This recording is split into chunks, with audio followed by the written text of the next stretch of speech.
మొత్తానికి మహా సీఎం కుర్చీ దేవేంద్రుడిదే అని తేలిపోయింది. 10 రోజుల తర్జన భర్జనల తర్వాత ఆయన పేరు ఎట్టకేలకు ఫిక్స్ అయింది. ఈ సాయంత్రం ప్రమాణ స్వీకార కార్యక్రమం జరుగుతుంది. నిన్న బీజేపీ కోర్ కమిటీ సమావేశంలో ఫడ్నవీస్ పేరును ప్రతిపాదించగా నేతలంతా కూడా ఏకగ్రీవంగా ఆమోదించారు.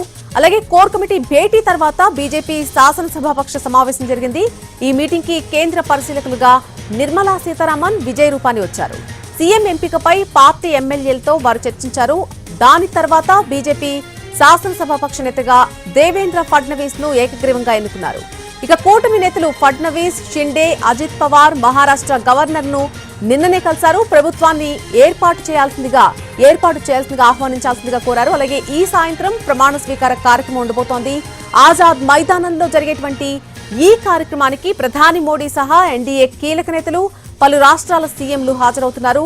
ఫడ్నవీస్ సీఎంగా శివసేన నేత ఏక్నాథ్ షిండే, అలాగే అజిత్ పవార్ ఉప ముఖ్యమంత్రులుగా ఉండబోతున్నారు. వీరందరూ కూడా ఈరోజు ప్రమాణ స్వీకారం చేస్తారు. 288 అసెంబ్లీ స్థానాలున్నటువంటి మహారాష్ట్రలో ఇటీవల జరిగినటువంటి అసెంబ్లీ ఎన్నికల్లో మహాయుతి కూటమి ఘన విజయం సాధించింది. అయితే ఆ తర్వాత ప్రభుత్వ ఏర్పాటుపై మాత్రం కూటమిలో ఇప్పటి వరకు కూడా ప్రతిష్టంభన నెలకొంది. సీఎం ఎంపిక, శాఖల కేటాయింపులపై బీజేపీ, శివసేన, ఎన్సీపీల మధ్య ఏకాభిప్రాయం కుదరలేదు. మొదట్లో ఏక్నాథ్ షిండే డిప్యూటీ సీఎం పదవికి అంగీకరించలేదని ప్రచారం అయితే జరిగింది. తనకు హోంశాఖ కేటాయించాలని పట్టుబట్టినట్టుగా కూడా వార్తలొచ్చాయి.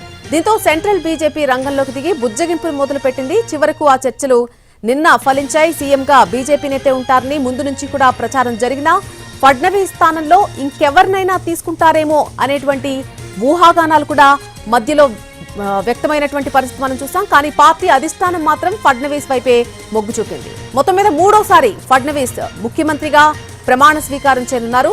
అంతకుముందు ఆయన 2014 నుంచి 2019 వరకు సీఎంగా పనిచేశారు. 2019లో రెండోసారి ముఖ్యమంత్రిగా ప్రమాణ స్వీకారం చేసినప్పటికీ అప్పటి రాజకీయ పరిస్థితుల వల్ల కేవలం 5 రోజులకే రాజీనామా చేయాల్సి వచ్చింది. ఇప్పుడు థర్డ్ టైం సీఎంగా ఆ కుర్చీలో కూర్చోబోతున్నారు దేవేంద్ర ఫడ్నవీస్.